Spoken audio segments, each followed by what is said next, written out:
Hey there, friends. Today, I'm going to have a very special interview with a very special man named Corey Henderson.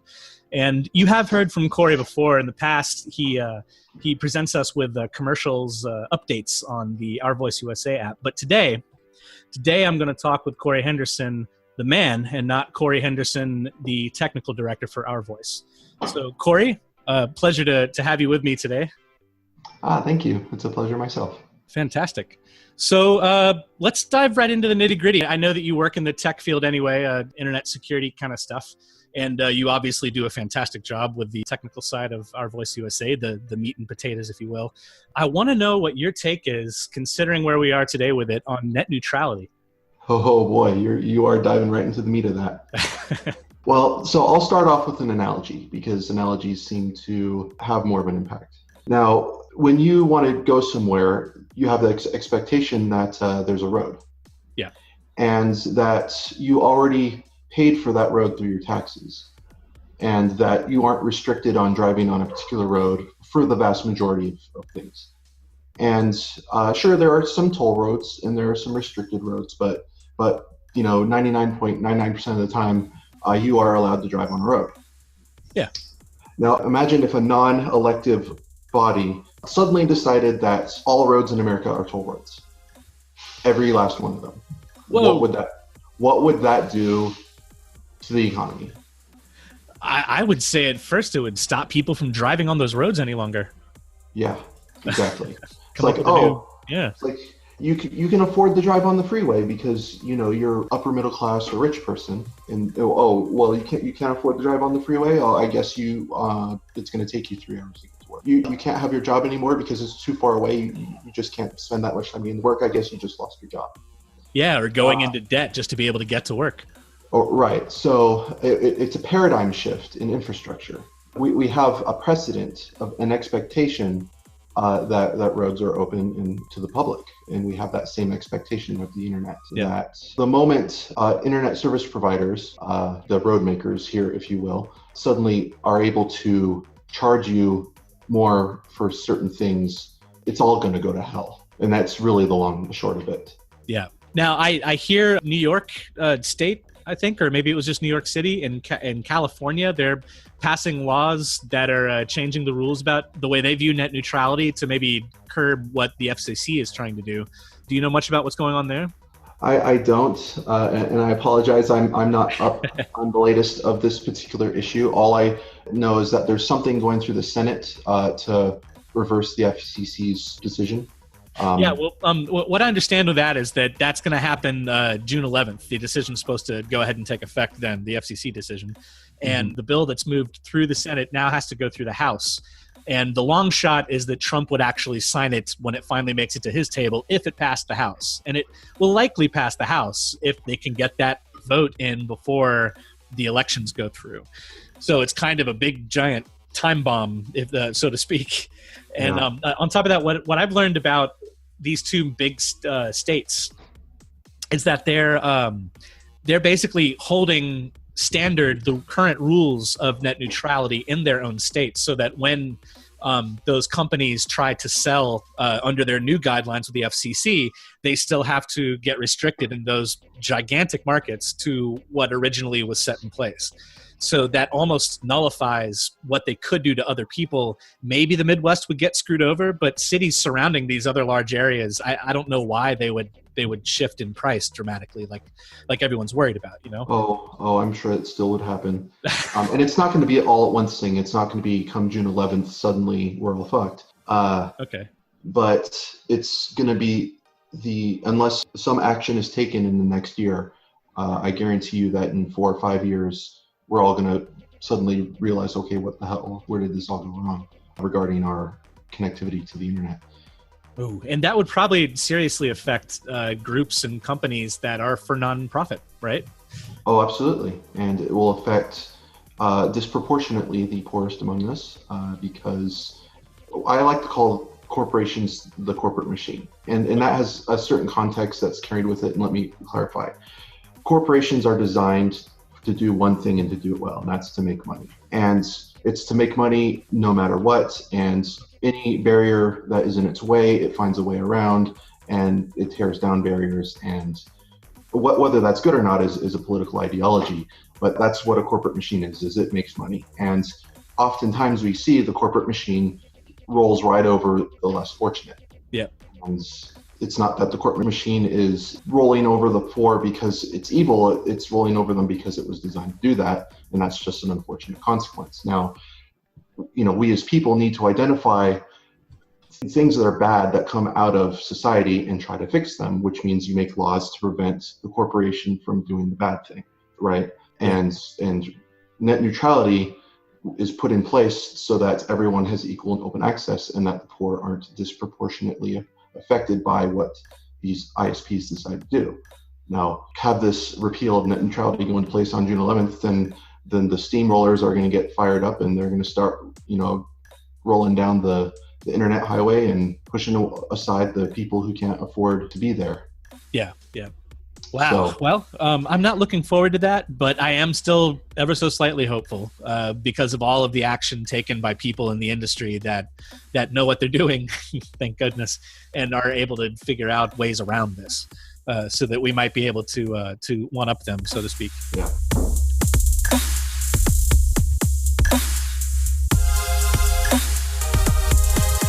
Another subject that I know is close to your heart, and that is the plight of those in the LGBTQ community. Could you expand on that? Sure. That incredibly broad topic I presented? I was raised in a part of the world where LGBTQ wasn't persecuted. So I had a childhood of love and acceptance.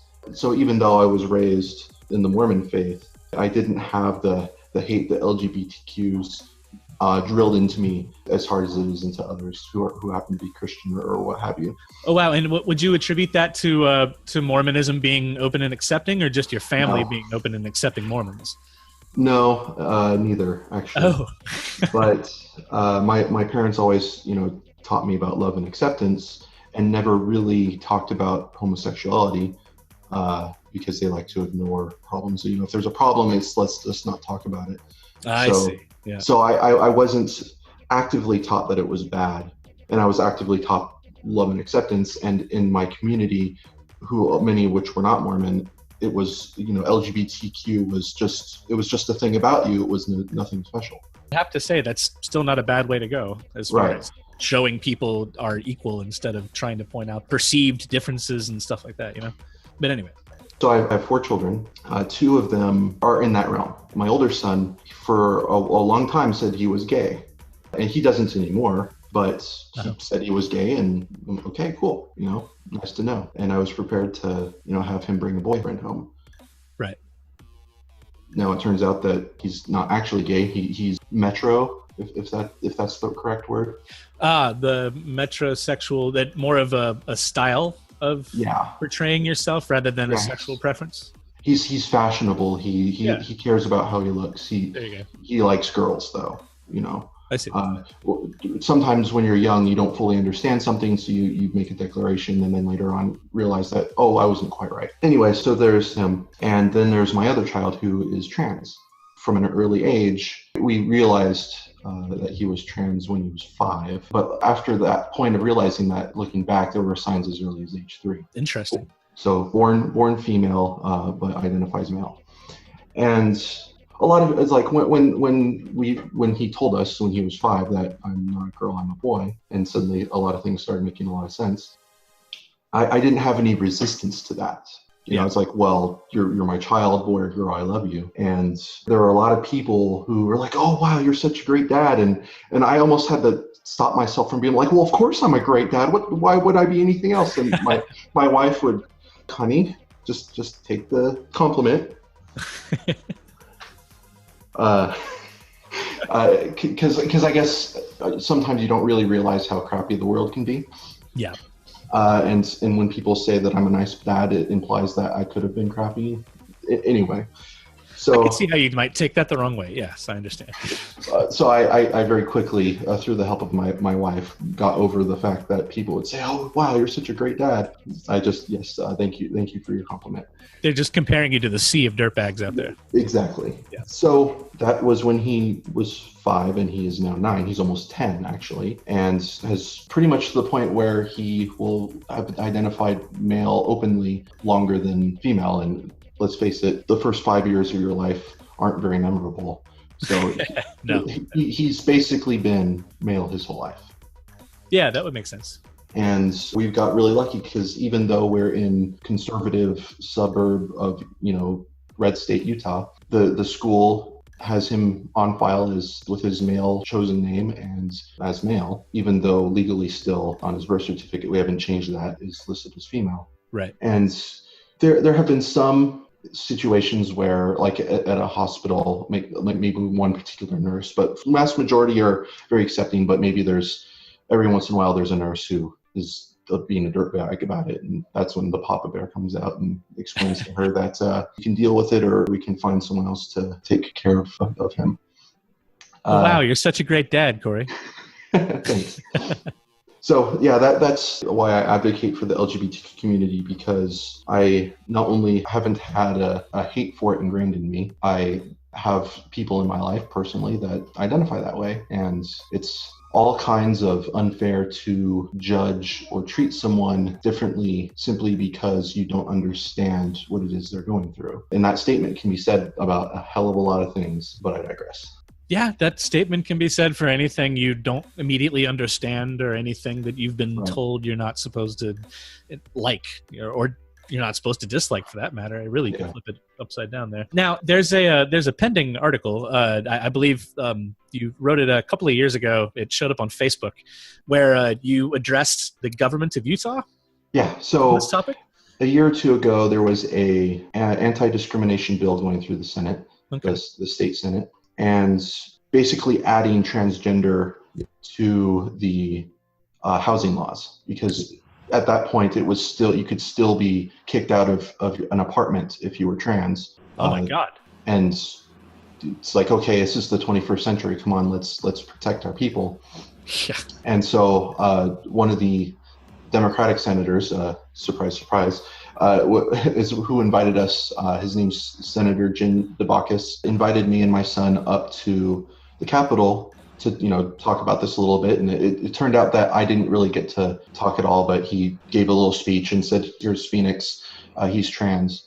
Nice. And so, the article that I posted was what I would have said had I been given the opportunity. And it's about my upbringing and what it means to be trans, and how when you don't insert the hatred from certain people, that it's, I don't want to say normal, it's a thing that's a non-issue. It's a perfectly acceptable way to be.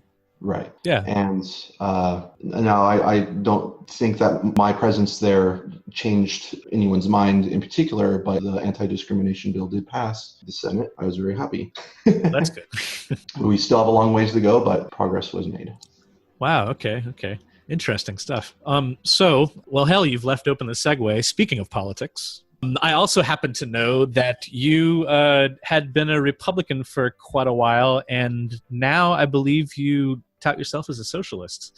Would you care to explain the journey from being a Republican, a conservative, to being a socialist, more of a populist? Sure. So as I said before, I was raised Mormon. Mormons are Christian, well, depending on who you ask, but they worship Jesus. And Mormon faith is anti-gay. And my dad listened to Rush Limbaugh when he worked in the yard, so I grew up listening to Rush Limbaugh. Oh, my condolences. And to my young brain, what I understood from Rush saying, because of course I didn't understand everything he said nor the context, but I had the conservative mindset, and I agreed with Rush Limbaugh where I understood it.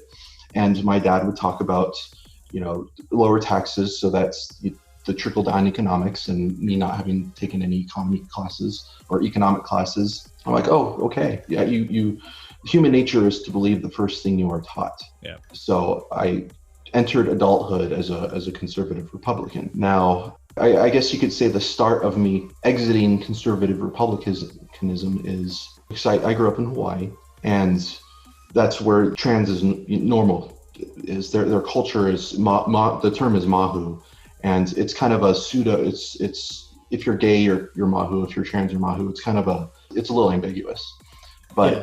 The whole point is like, oh, that person's mahu, and that person over there is a woman. Non-issue. So I moved from Hawaii to Utah, and the culture shock was great on so many levels. But one of them was how I viewed LGBTQ people treated with acceptance to complete and utter hatred. Wow. And that was like the start of, well, hey, wait a minute, this whole political ideology that I belong to hates gays and trans people. What the fuck? And I'm in my early 20s at this point, and as I make friends with people who are more liberal, there's the arguments on certain discussions, but friends don't give up on friends, and if you can truly make friends with somebody, you get to know people pretty well, and just because you don't agree with someone doesn't mean you can't be a friend with them. Well, I started to come around a little bit on certain things, and in my mid-20s I thought, well, maybe I'm a libertarian, because libertarians are very on the personal responsibility and don't tread on me, and live and let live. They're really hardcore about that. Yeah. Right, and libertarians are very accepting of homosexual people, and so I'm like, okay, maybe I'm a libertarian. And that went on for a few years until I experienced hardship, I guess you could say, financially. And there was a statement made that really hit home, and it was, the Republican agenda is clear. I've got mine, you're on your own. And I've heard that before. And libertarians take that to the next level. It's, no minimum wage. Well, what worth are you as a person? You know what I mean? Yeah. It's like, that was another big mental shock for me, because it's like, I have a lot of worth, and yet under this ideology, I have no worth because I'm down in the rut, right? It's tethering your worth to your financial success or failure. Yeah. Right. And then I realized, because I was totally oblivious to this at the time, and again, I think my wife reminded me, when we lived in Hawaii, we were dirt poor, and we were under state insurance. My first child was born under insurance. It was called Hawaiian Quest, which was the state-sponsored insurance for people who make less than a certain amount of money. Right. And there were a hell of a lot of medical bills that never hit me because of that. And here I am down in a rut, realizing what state-sponsored healthcare did for me years later. Uh-huh. And that's when I really started to look into economics. And at this time, I'm still have that idea in my head that socialism is bad, because that's what I was taught. But things that I was reading about economics was talking about the socialist countries in Western Europe, and I did research into how they do things, and I had a moment. My father was military, where I realized that the U.S. military is the most socialist organization in existence. I bet they would hate to hear you say that, because it doesn't matter what you do, you are guaranteed healthcare, you are guaranteed a place to live, you are guaranteed food on your plate. Now, it has the obvious caveat of they own your life. That is true. But it's a social contract, and you serve and you get benefits. And I'm like, okay, well, I'm not a Republican and I'm not a Libertarian. I must be a Democrat. But it didn't take me very long after looking into what the Democrats were all about to realize that Democrats aren't any better than Republicans on any issue other than social issues. A lot of the Democrats, or vast majority of Democrats in office, especially at national level, are as corrupt as the Republicans are. And actually, you mentioned the social issues are a difference, but honestly, I would say that they simply give lip service to social issues. And you could very well be right there. Yeah, or at least these days they have been. In the past, they've tried to push bills that are attempting to help create the safety net, of course. But yeah, no, they swing more and more right. Yeah, and if you look back at the information about the Affordable Health Care Act, back when it was first being written up, it was closer to single payer than it is now, of course, because what it morphed into was a Republican think tank healthcare system that came out of, was it Massachusetts? Yeah, that was what they called Romney Care that they passed out there. Yeah. So the Affordable Health Care Act resembles a Republican agenda more than anything, and yet it's lambasted by Republicans. So it's kind of ironic there. It was progress, sure, but not enough. No. So Yeah. I wasn't a Democrat for very long, and this is still just ideology-wise, right? Right. I didn't participate in primary caucus or conventions or caucuses. And in 2015, so this was 3 years ago, I was in my late 20s. I learned who Bernie Sanders was, and I listened to a lot of what he said.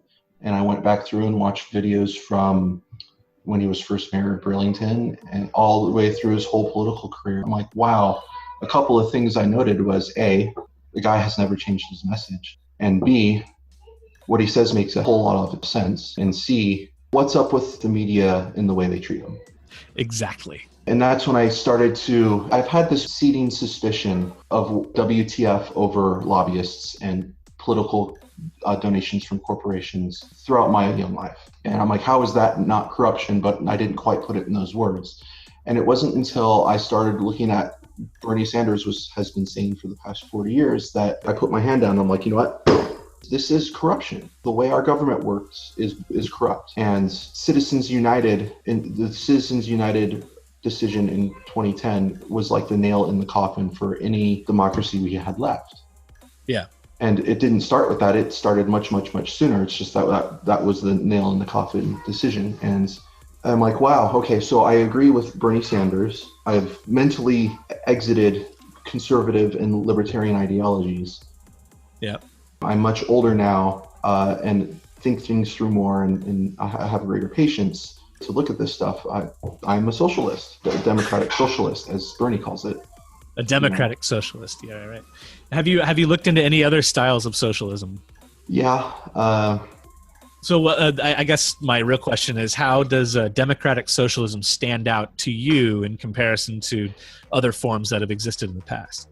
It's an interesting mix of where the power truly lies, because if you there's is it the Maslow's hierarchy of needs, where people need to be fed and feel safe and be intellectually entertained in a certain order in order to get out of our animalistic, because if someone starves, they're going to do things they normally wouldn't do. If you deprive someone of sex or the opportunity to have a sexual relationship with someone, they're going to end up doing things they normally wouldn't do. If you deprive someone from knowledge, their intellectual curiosity, they're going to make bad decisions. So democratic socialism is let's take care of the people up to and past those base needs. Yeah. And that's the socialism part of it. That's we care about human beings, and we're going to take care of human beings. And where democracy enters, and then you start to have some capitalism too, is a purely socialist society can also head in a bad direction. This is true. So like when I was saying about the corporate machine, is America is a socialist country already. It's just socialism for the rich. I hear that, man. Yeah. Every time I think about the bank bailout. Yeah, the bank bailout was blatant socialism for the rich. The tax cuts that the rich are getting is socialism for the rich. It's sharing in the wealth of the nation, but only with a few individuals, or whatever, with a specific class rather than everyone. Yeah. Right. And sure, we have roads and we benefit from the roads, but really it's the companies that benefit from them the most, because they have a workforce that can get to their expensive office location from their inexpensive home. That too benefits the corporation. And the public school system sets it a bar a little bit higher than it would have been if we didn't have a public education system, so that their workforce is a little more intelligent, so that the corporations benefit from the public being educated, at least to some extent. So every benefit that we receive from our governments, I would argue that at least currently disproportionately benefits the corporations more. And like food stamps, for example, if you're working at Walmart and you're making minimum wage and you have to get food stamps to make ends meet, well, that's really a tax break for Walmart, because they didn't have to pay you that difference. The public did. So the food stamps are a socialist benefit to the corporation, because the corporation didn't have to pay for it. Oh, I wish more people would look at it like that. So, yeah, man, totally. So I'm not like 100% socialist. I guess you could say I'm humanist. I say let's take care of our people. Let's make sure that we have true equal opportunity, because right now what we have is multi-tiered equal opportunity, where if you're born into money, if you're born with a silver spoon in your mouth, your access to opportunity is guaranteed. If you're born in, suburb, poor, wherever, you have to fight for that opportunity. Yeah, you're telling me.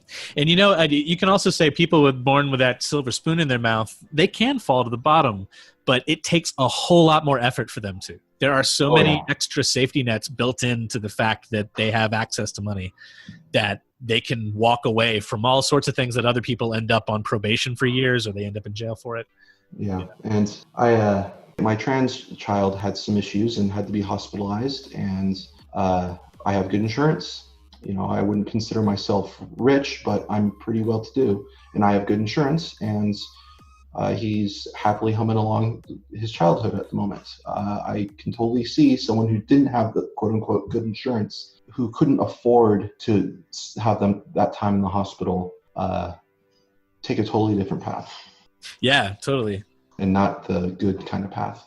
So that's kind of sad to think about, right? In a nation as rich as ours, it still comes down to what you have in your pocket to determine that kind of situation, like a crappy life or a great life or death. Those kind of things are still affected, even in the hospital where they're supposed to do no harm. Well, what about inaction, right? Isn't that also doing no harm? Sorry, your insurance failed. We're not going to perform the surgery. Like, give me a break. I don't know. I could say in that respect, I'm right there with you on the socialism thing. Yeah. So I don't like arguing with people needlessly, and politics is one of those areas where people will needlessly argue.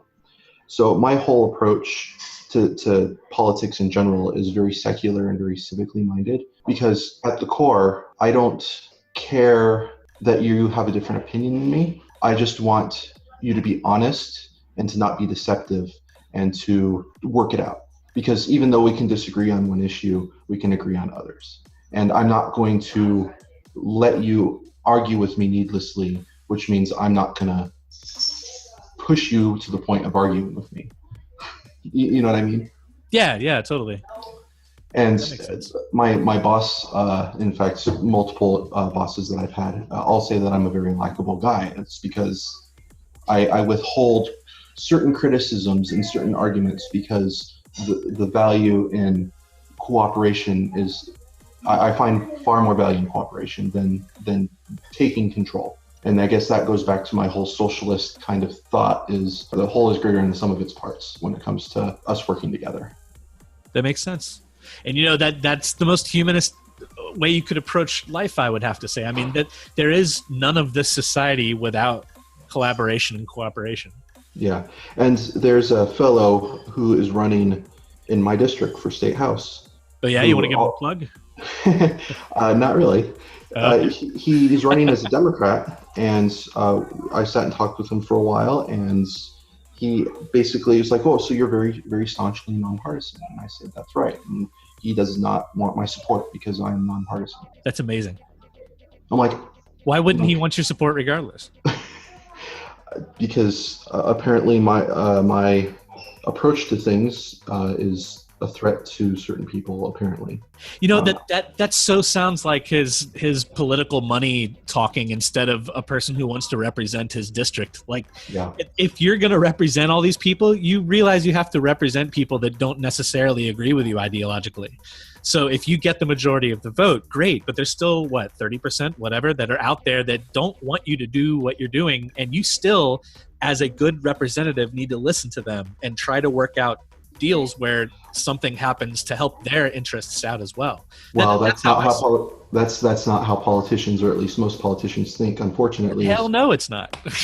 they want to get the power and then screw anyone who doesn't think even remotely close to them. And that's the unfortunate reality that where it's an uphill battle, and I know that the way I think and approach things doesn't combat that very well. So I'm going to run for office after all my kids are grown.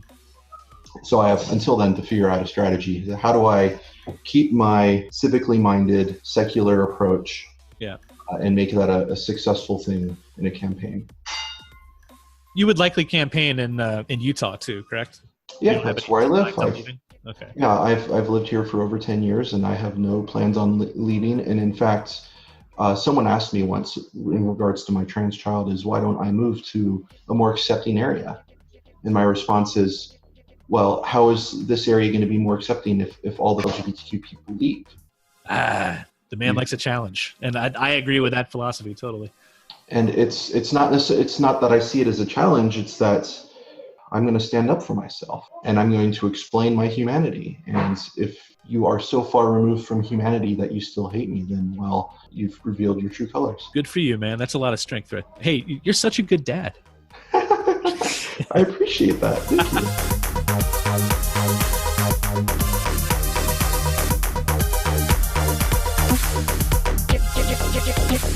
There is also a topic that probably hits close to home with a lot of people who are devout Mormons, and you live in Mormontown in Utah, and they're pretty Republican out there too, I imagine. So abortion.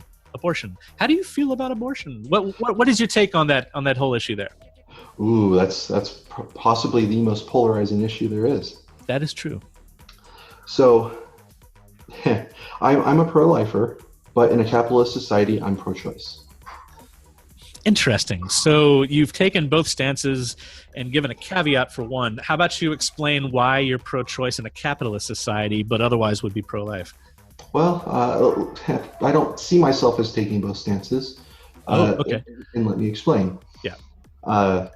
So the humanist guy that I am, I believe that life is precious. And as a dad, I can't think any other way. I've got 4 kids. I want the best for my kids. But here's the thing. I'm not a selfish guy. I want what's best for all our children, not just my own. Yeah. And, well, not just white kids and not just Americans, all human children. And because when I see a video of a child in, third world, wherever, that's starving, it pulls my heartstrings. And, you don't get to choose what you're born into. You're a human no matter where you're born. Right. And life being precious, that bleeds into the statement of, when does life begin? Does it begin when the sperm leaves the penis? Does it begin at conception? Does it begin when the heart starts beating? Does it begin when the fetus is viable at 24 or so weeks? Or does it begin at the first breath when you're born? And it all kind of blurs together, right? Yeah. And you have to make a decision it's personally, what point does life begin? And I'll pause there and say, well, life is either precious or isn't, and you can't go halvesies, right? And being the equal opportunist that I am, every child deserves to be taken care of one way or the other, either by their own family or by the state. Until we have a society where every child is guaranteed a great start, what's the use in mandating that a child be born? We already have starving children in our own country, the richest country in the world, and yet we want to require a woman give birth so that we have more starving kids. That's ridiculous. And arguing that life is precious, and that's why abortion should be illegal, well, then prove to me that you actually believe life is precious first by making legislative decisions about healthcare and education and housing for the most vulnerable of us. Because if you don't think their life is precious, then don't you tell me you think a fetus's life is precious. It sure is painful to me that abortion is legal, but it's like the lesser of two evils when you look at wider society. It's far more painful to me that children who are already alive and have grown up are suffering so bad. And these are all solvable problems. We can prove our commitment to the preciousness of life before we go on a crusade to suppress women, because let's face it, that's what anti-abortion really is all about. This so-called pro-life movement is, saying you must birth this child and then turn around and saying that child's your problem, not mine, is the perfect definition of hypocrisy. And the whole argument of if she didn't want a baby, then she shouldn't have had sex is nonsense. You go back to the hierarchy of needs. It's a it's a biological instinct that's burned into our brain from birth, and to deny access to that or shame you for it is unacceptable. And that's why education is so important. And let's face it, educated women are less likely to have an abortion. So if you really want to solve the issue of abortion without going pure socialism, how about you start with education? People are going to have sex. It's a foregone conclusion. That ship sailed already thousands of years ago. You can either teach them to be safe to begin with, and then you likely don't need to have the abortion conversation at all, or you can let the issue cycle itself over and over again. I mean, now, those are all really good points, and I completely agree with you on the whole hypocrisy that the right to life folks are kind of, they're missing the point of wanting to keep life precious when they're not actually following through with that. They're only trying to, it's like once the baby crowns, they're going to let you down. You know what I'm saying? Yeah. Like, well, once you've had the child, you're on your own, go fuck yourself. But while the baby is inside of your womb, that's the most precious thing in the world. And I think that's nonsense. Yeah. But I have to ask, because there are different caveats to being anti-choice rather than pro-choice. I have trouble calling it pro-life as well, because pro-choice doesn't necessarily mean that you're anti-life. You know, wholly agree with you there. But to be anti-choice doesn't mean that you're not anti-life, or it's just saying you don't just believe somebody should have the choice for it. So Right. What do you think in terms of a woman who just got raped? Because if Roe v. Wade were to be overturned, which is very unlikely no matter what we do to SCOTUS, because it's there's a thing that happens when I forget what it's called. I think you know the term, where they rarely overturn stuff. Yeah, it's a precedent set. It's a Latin word, so I can never remember exactly the word. Basically, it's what was decided in the past is what it is, and the government needs to be stable, and that's why that's the thing. So folks at home, you can look that up. You'll find it. But anyway, my question is then, in the instance where a woman has been raped, do you think that she should have the right in that moment to accept taking the what is it, the RU-486 that just guarantees no pregnancy? Rape is certainly a topic unto itself, and I mean, back to the wider society thing. You know, I think choice should be allowed. So that's my answer. Now, if we were to go to what if we're in a society where every child is taken care of no matter what, that changes the conversation a little bit. Actually, the rape is less likely to have occurred in a society like that, in my opinion. Just to throw that caveat. Yeah, but it's still going to happen, because no matter how utopian we could become, we still have flaws. True. One common thing I like to say on this topic is I think the topic of abortion should be decided by women, since it's their damn body. Hear, hear. And what the women decide, I will support, because I like to support women. Interesting. I don't think our society has ever thought about having, well, of course, before we gave women the right to run for office or even vote, we kind of did have an all-male caucus making choices. But why not have a female vote of sorts to make decisions on those things that are strictly for them? Why should men have any say in that? Right, and that's kind of my point there. Is interesting. Unfortunately, there are so few women in Congress that it's kind of a moot point. And someone pointed out to me, it's like, well, most women in Congress are Democrats, and you know how they're going to vote. And I'm like, well, then maybe that just settles the issue right there.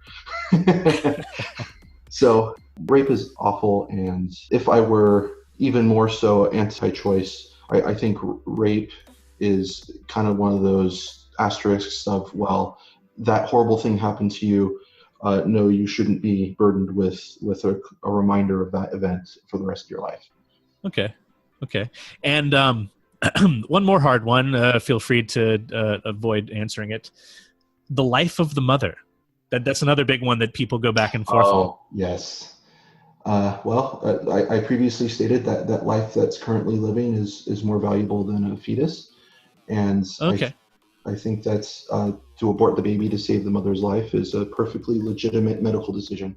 And I would say even that could still be her decision. She might be willing to give up her life. I don't think people ever cover that one. But like, if the woman's not in a coma in the moment, like, she might want to die for the child to live. And I think she should have that choice as well. Although that dives into the whole assisted suicide situation. So which I am pro of anyway. So it's your life. True. Okay. Well, wow. That's some interesting stuff there, Corey. I don't think I covered the capitalist portion of the ideology there. Oh, well, please feel free to tack that in, please. And it goes back to my statement about you must have this child and now it's your problem, is basically the corporate machine. It's I have control, do what I say, and now I don't have to help you. Interesting.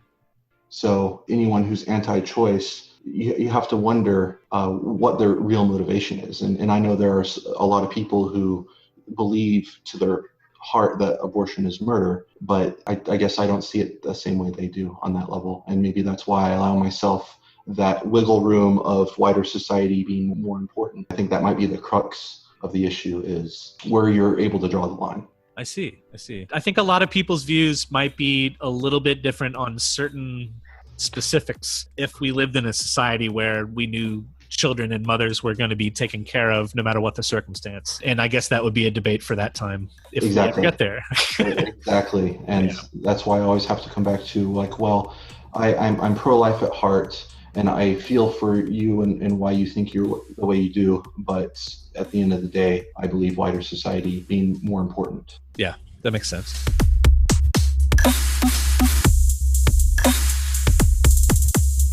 Okay, so as Progressive Rampage progresses in our ability to do interviews, this is interview number 2, by the way. First one was with our former coworker, LaDonna Loki. And so I've decided I wanted to add a new section to this. This segment of the interview portion is going to be called the lightning round. Ooh. So I have come up with a few questions, 10 or 12 or something like that. And I'm going to ask you, and I'll start off with yes or no if that's the only kind of answer I need. Or if not, it'll be a little bit open-ended, but we need to answer them as quick as you can, just because we need to get your immediate reaction. And if you don't know, just blurt something out anyway, okay? Sure. Okay, so... Lightning round. Lightning round. Lightning. All right, here we go. Yes or no? When at a picnic, are you willing to eat food that has been sitting out? No. If you could be any type of tree, what type of tree would you be? A palm tree. Palm tree. Yes or no? Do you fully trust information from CNN anchors? No. Hawaii or Utah? Which makes a better Kahuna tuna burger? Hawaii. Apple or PC? Uncle. iPhone or Android? iPhone. Well, as a user, but as a developer, Android. Ooh, interesting. And we'll accept that. Okay, Russian collusion, yes or no? Why do we care? Ooh, I love that answer. And what was your favorite video game of all time? Overwatch, okay. Favorite dinner? Hawaiian haystacks. Ooh, Hawaiian haystacks. What's a Hawaiian haystack? So you have sticky rice with cream of mushroom soup, and then you add tomatoes and cheese and chicken and nuts. Oh my God, that sounds delicious. Okay. Favorite movie? The Martian. The Martian. Okay, and what music do you listen to these days? Post-grunge. Post-grunge. Can you name your favorite post-grunge band? And I'm not a music buff, but I listen to Linkin Park, and I listen to 3 Days Grace and My Darkest Days and The Offspring. All right. I like The Offspring. Okay, that concludes the lightning round. Thank you very much, sir. Lightning round. Lightning round. Lightning. Well, Mr. Henderson, I can hear that you have some restless young ones in the background, and we have gathered so much information from you, I don't think we can possibly shove one more bit into this interview. I really want to thank you for coming into the internet world of Zoom in which we do these interviews, and I want to thank you for adding commercial time and interesting conversation to the podcasts. And is there anything else you'd like to say to the 9 or 10 people out there listening to us? Well, keep listening. Good enough, sir. Well, you take care, Corey. Yeah, you too. All right.